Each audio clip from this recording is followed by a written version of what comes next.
It's Meme Tech Reviews, here for a quick 5-minute review. Gonna keep it real with y'all, real quick, brief review. We'll make an in-depth review later on to cover all the things of the iPhone 14 Pro Max. But for now, a quick review about the experience of the iPhone 14 Pro Max. So let's get into it. First, I want to talk about the display. The display is a beautiful 6.8 inch OLED display, and it now has a cutout on here. You can see that it just changed the dynamic island is what it's called, and it just got wider to indicate that's a lock screen. And when you unlock it, you get a little animation on here. So I don't know if I can show you on camera, but the unlock symbol pretty much shows, and I couldn't really show it that time. But let's talk about what you see in front of you. This is the new always on display, or as everybody else calls it, the always dim display, because the display is not always, it's not like the Android always on display. Let me explain. So you guys that come from Googles and Pixels and OnePluses that have always on displays, the screen is pure black. So if I were to put a black wallpaper on here and it'd be all black and you would see the time and the widgets, that's how the Android ones usually look. But with the iPhone, they went with an always dim display kind of, because I don't know, I guess they want you to see your wallpaper, but from recent leaks or from betas, iOS 16.2 is going to have a feature where you can disable showing the wallpaper and it'll just be a black always on display. So that's something I'm looking forward to. Hopefully it'll help save some battery life, because always on display has been making the iPhone's battery take a hit. Me, from my experience, I have pretty good battery life with standard use, even heavy use. The only case where I would lose battery life in the middle of the day, really need to charge up, is when I'm using hotspot and the signal is weak. So if you use hotspot and the signal is weak, this is really gonna drain your battery. When I had T-Mobile, I was in a building where a signal was weak. So with my cellular data being on and the phone looking for a service, constantly looking for a signal, it drained the heck out of my battery, and I always had to charge it in the middle of the day. So now I got Xfinity Mobile, which uses Verizon towers, and this is not an ad for them. I'm just saying, with low signal, your battery will drain. For whatever reason, it makes the phone drain significantly fast. But now I don't have that experience, because I get signal everywhere with Xfinity Mobile due to using Verizon towers, which has great coverage. Covers 99% of America with LTE, 5G coverage, not like T-Mobile's, but still gets pretty good connection, and speeds are fairly fast for what they are, and it's a great price. So I'm doing well with battery life so far, unless I'm really doing some heavy duty stuff like 4K 60 videos, constantly taking pictures, having the phone on the air vents and cranking the heat now it's getting cold, and having the heat hit the battery. If you have the heat hitting the phone, that's really going to damage your battery. So make sure you're careful when putting your phone like on by a windshield, not windshield, air vent, like MagSafe holder. Make sure the heat's not dissipating on the phone.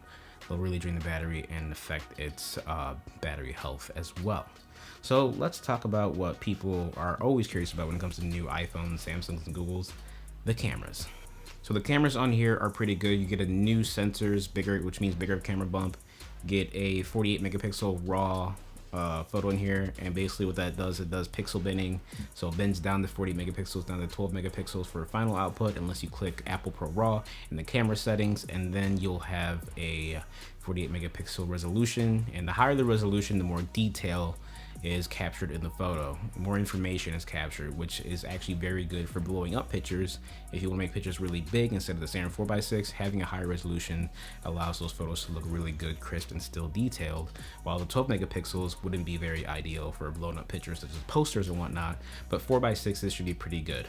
So the cameras on here are pretty good. I love it. I specifically love the new cinematic mode. It looks better than last year's, especially with it being at 4K 30 at the top and 4K 24 as well for the true cinematic mode with true cinematic frame rate, because 24 frames per second is the standard cinematic format when it comes to filming and video.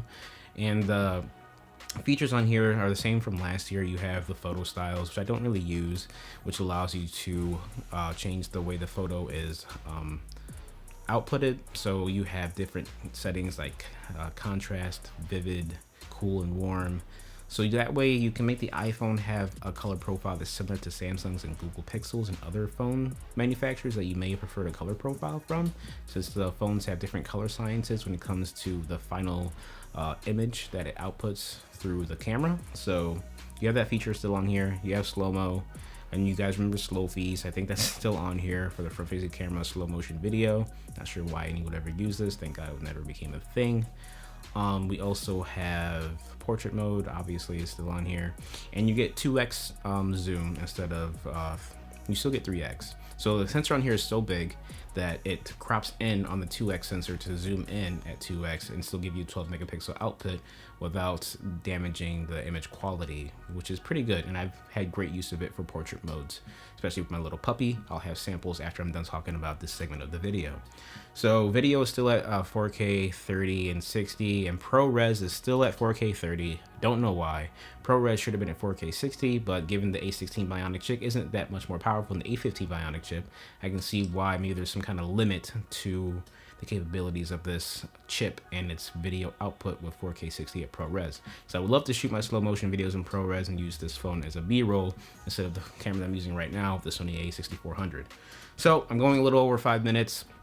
So we talked about the display and the cameras and the battery life, and that's mainly what people care about when it comes to this stuff. Of course, call quality, I can talk about that. Call quality is great. I have no issues with dropouts or anything like that.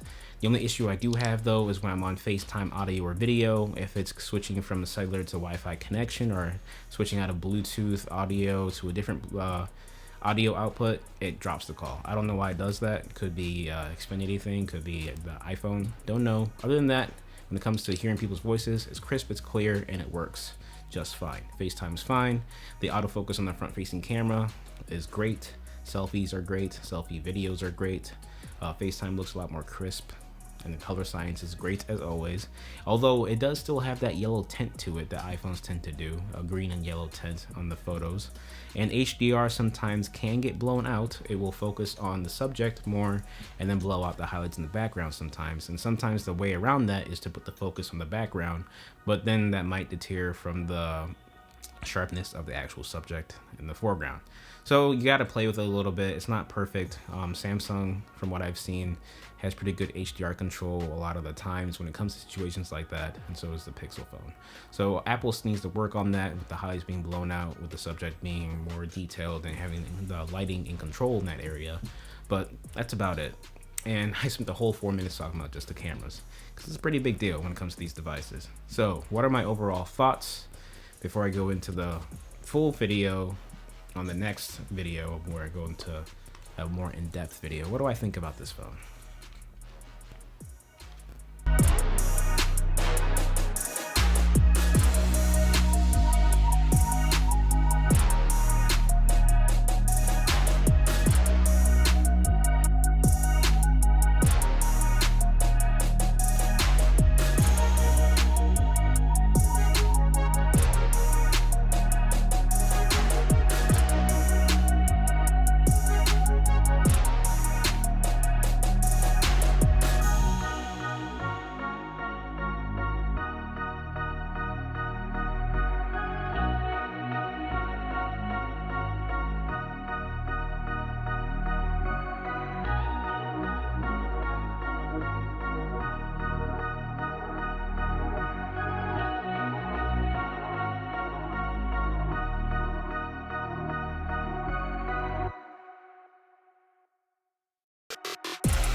.4K 30 cinematic mode.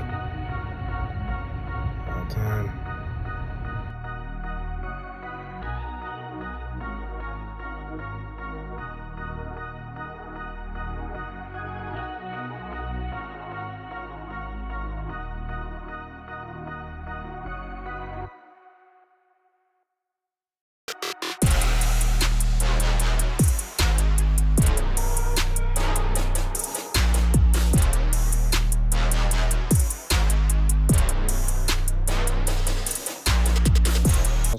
action mode.